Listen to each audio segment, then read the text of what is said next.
Vanessa Beeley, thank you very much for accepting my invitation. It is a really pleasure to speak with you, and I invited you to Syriana analysis again because of the important topic, which is Germany granted asylum to a senior White Helmets member, which they call him here in Germany a rescue member or a rescue employee from the White Helmets. And I've been following the news in Germany, and I haven't seen yet investigation about this person, his background, or his links to radical groups, despite the heated debate between the Interior Ministry in Germany, Interior Ministry and the Foreign Ministry. And the Interior Ministry was against granting him an asylum, but obviously the Foreign Ministry, which is nowadays led by the SPD, the Social Democratic Party, they send a government plane to bring him in Germany. So what do we know about Khaled Saleh, this person himself, and his position role in the White Helmets? Well, we know only really what has been reported in the media. The first report I saw, of course, was in the BBC, where they did actually admit that originally he was not allowed to be resettled in Canada, Germany, or the UK because of his links to terrorist groups inside Syria. Now, of course, this ties in with an announcement made by a member of parliament in Jordan, Tarek Khouri, in December 2018, so about 5 months after the evacuation of the White Helmets and armed groups by Israel out of southern Syria, and then their transportation into Jordan, where they were kept in settlements before being repatriated to, as I say, the agreement was with Canada. The evacuation was pretty much organized by Canada and Germany and the UK. Now, Tarek Khouri, at this point, we didn't know how many of the White Helmets had been settled in those 3 countries. We knew that from Tarek Khouri and from the authorities in Jordan, we knew that there were originally 429, not all White Helmets, but a mixture of White Helmets and armed groups that had been evacuated. Of those, 377 people had been settled elsewhere. And so that was leaving around 52, if my maths is correct. Now, at this point, Tarek Khouri was actually calling on the Jordanian government to repatriate those remaining White Helmets to Syria to face prosecution for their allegiances with terrorist groups. So this was a very clear statement put out by the Jordanian MP. And I spoke to him after this announcement. He said, you know, it is disgusting that we are harboring terrorists on Jordanian territory. They should face trial in Syria for the extensive damage they've done to Syria and to the Syrian people for the last 10 years. So for me, it's very clear that with the BBC admission that Khaled al-Saleh had previously been considered to be connected to terrorist groups, the announcement by the Jordanian MP make it very clear to me that this guy has terrorist origins. And yet here he is, as you say, being given red carpet treatment for his entry into Germany, which is extraordinary. Yeah, just to give some context, years Jordan between 2012 till 2018 was on the anti-Syrian camp. So a statement that comes from an MP which belongs to the Jordanian parliament should be taken seriously, because in the previous period Jordan was supporting the terrorist groups asked by the CIA to support these groups. But for starters, Vanessa, because a lot of people who follow my channel, maybe they don't know much about the White Helmets, why there is so much controversy over the White Helmets. Can you please briefly tell us about the organization? I love it when someone asks me to say briefly what the organization is, but I will try to keep it really brief. Basically, the White Helmets were created in 2013. They were established, actually, first of all, in Turkey and Jordan, established by a former British intelligence military officer, James Mazurier, who died in suspicious circumstances in November 2019. Basically, the creation of the White Helmets was part of the UK Foreign Office exercise or intelligence operation to provide publicity, public relations and media support for the armed groups that they deemed moderate opposition inside Syria. Those groups, of course, included organizations like Jaish al-Islam, al-Sham, all Al-Qaeda, ISIS linked that carried out atrocities against Syrian civilians. The White Helmets were embedded exclusively with those armed groups and were there effectively to provide the propaganda to criminalize and demonize the Syrian government, Syrian army and its allies. And of course, they were there to produce what is in Syria, the weapons of mass destruction narrative, the chemical weapon narrative. So the White Helmets were effectively, I believe, created to manufacture the chemical weapon attack narratives that, of course, have been used to increase economic pressure, military pressure, political pressure against the Syrian government and its allies. And they were, I think, successful in Khan Sheikhun and in Douma, and all fingers are pointed to the White Helmets in faking chemical attacks in these particular two towns or cities, and which led later to foreign aggression. In Khan Sheikhun, the United States bombed Syria, and after Douma incident in 2018, France, Britain, and the United States again bombed Syria. And now we know through whistleblowers inside the OPCW and experts who were in the fact-finding mission that their findings were either removed or distorted from the reports of the OPCW administration, by the OPCW administration. So you feel like there is a big mafia of, I don't want to call it a conspiracy, but it's a consistent work by these people to blame the Syrian government for using chemical weapons, although Syria officially gave up its arsenal in an international deal in 2013 and 2014. But for starters, Vanessa, because you also mentioned that the White Helmets has links to radical groups, it's very important for me to know, is there a link between the White Helmets and Al-Qaeda or the Al-Nusra Fund, because you were in Syria and you investigated this case? Yeah, I mean, there's two instances that I would like to talk about here. First of all, was in 2017, I carried out an investigation with Khaled Escaif, a Syrian journalist, in Aleppo, where we found papers connecting one of the leaders of Al-Qaeda in East Aleppo, Abdulaziz Maghribi, who was also a member of Al-Tawhid armed brigades that initially invaded Aleppo in 2012. He was also heading up what was euphemistically called the local councils in East Aleppo.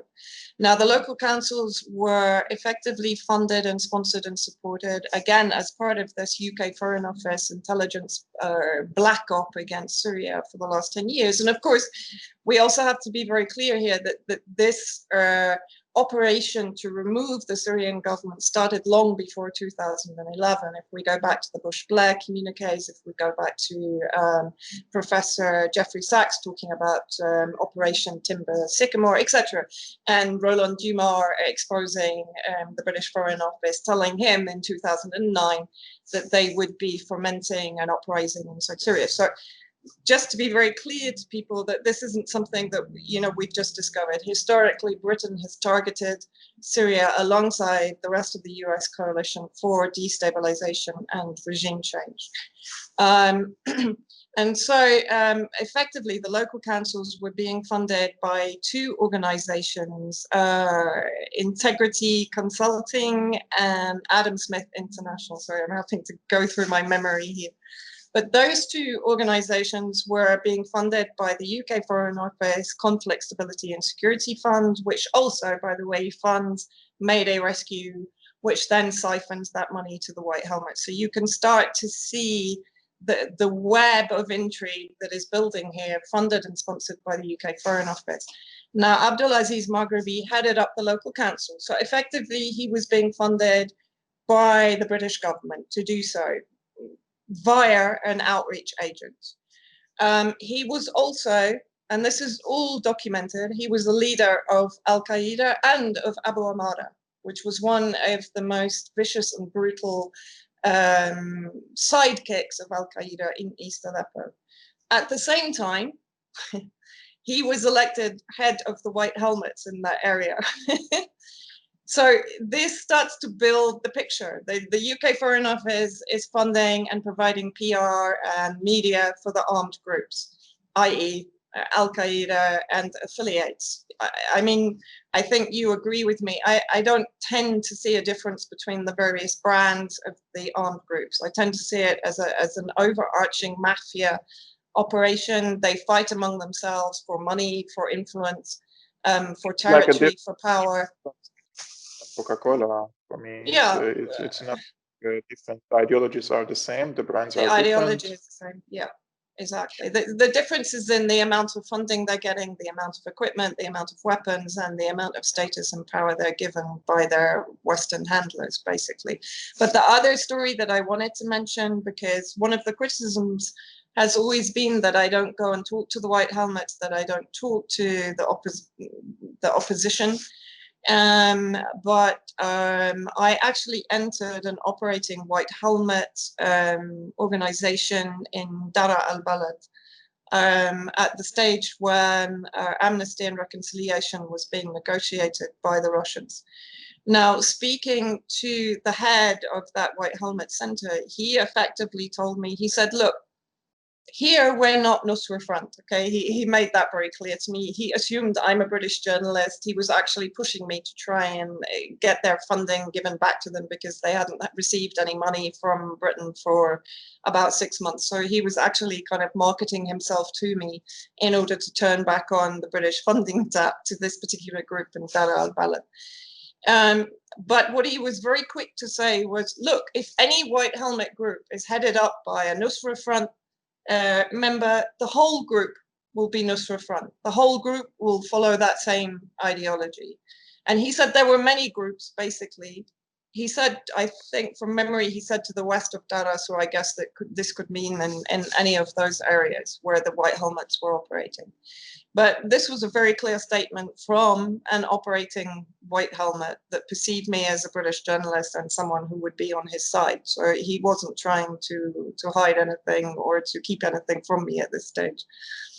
From what you said, Vanessa, because you mentioned the British support to the White Helmets, and we know there is a financial support, logistical support, not only from the UK, but UK is the main, let's say, power behind the White Helmets.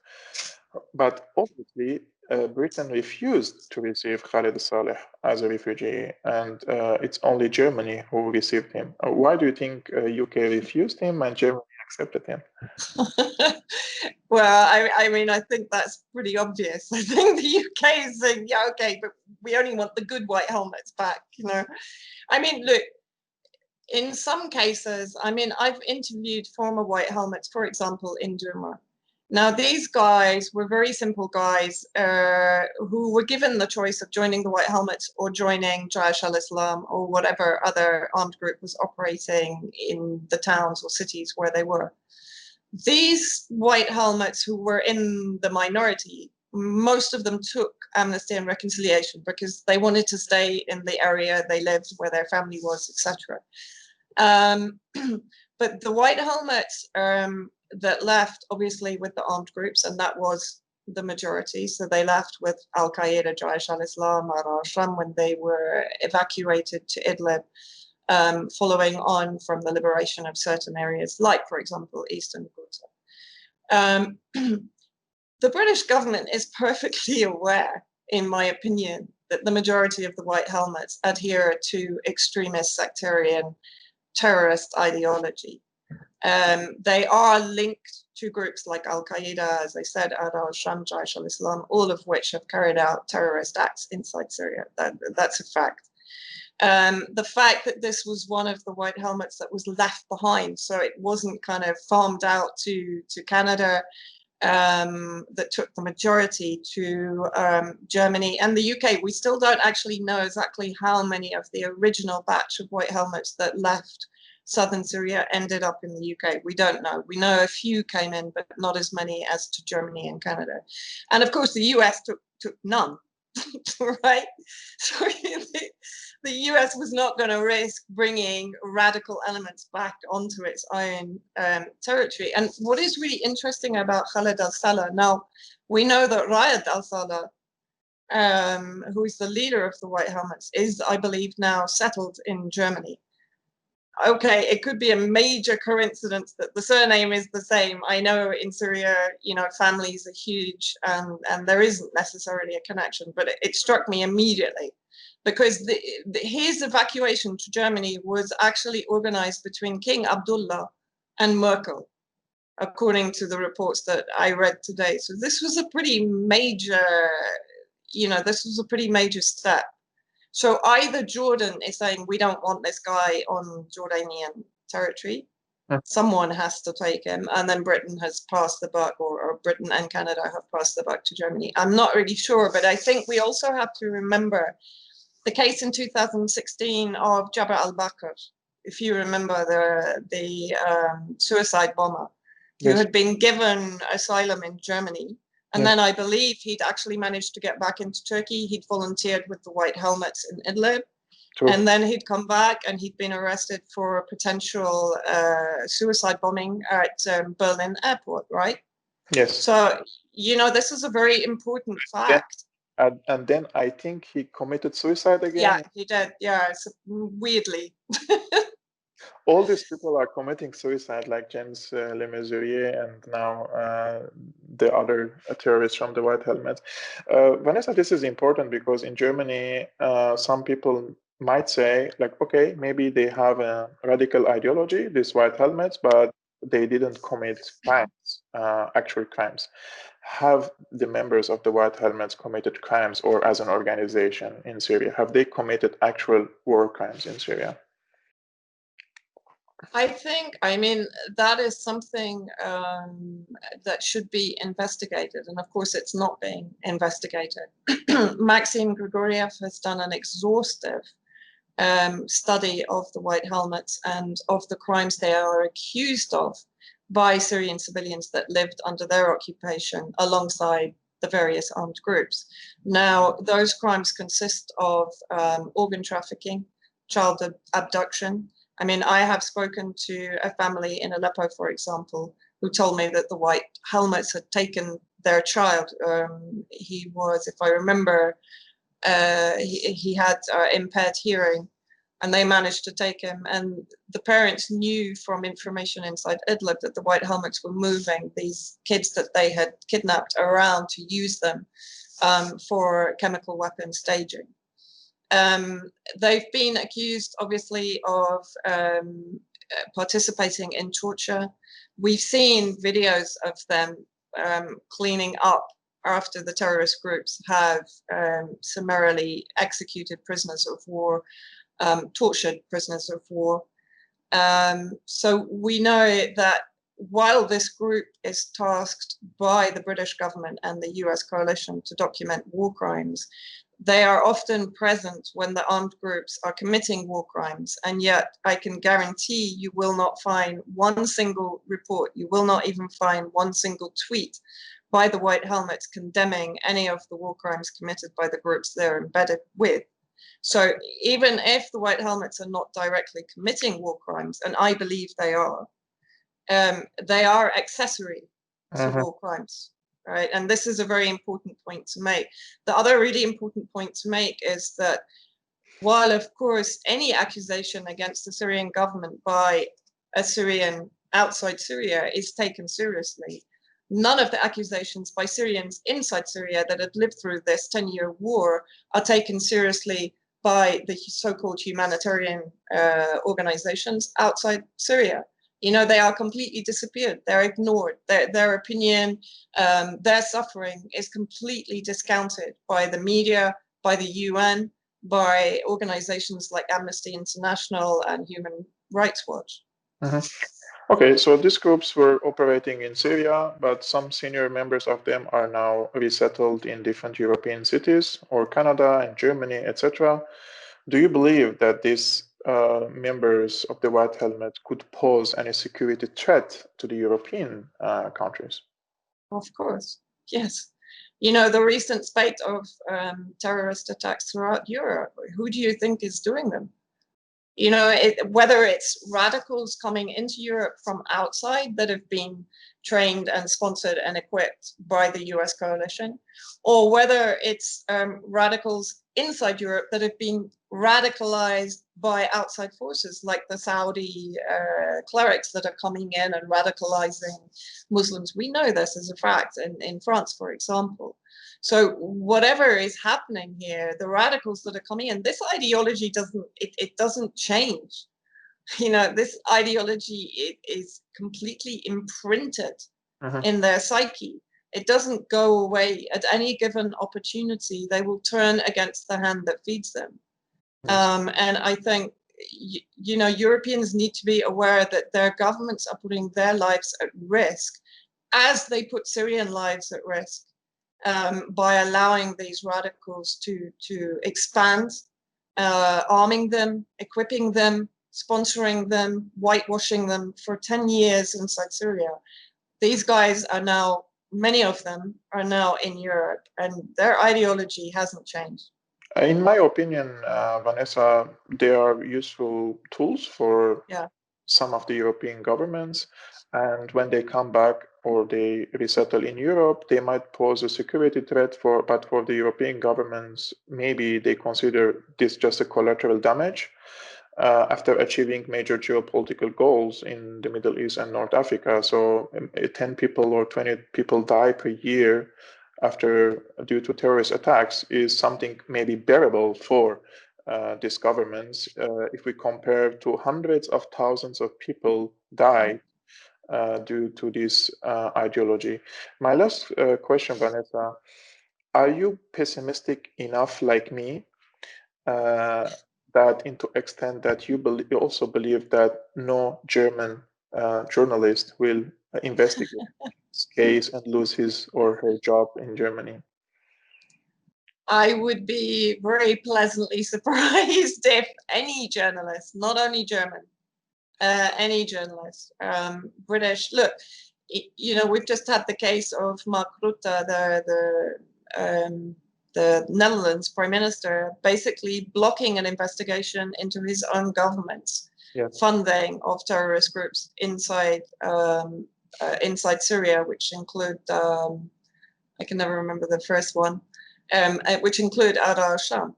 And so, yeah, that's right, yeah. So I would be very pleasantly shocked if any mainstream media journalist investigates the terrorist ties that Khaled al-Salah had, which have suddenly been erased from all reports of his settlement in Germany. Only the BBC, which is ironic after their Mayday series to try and kind of shore up the white helmet narrative, 15 hours of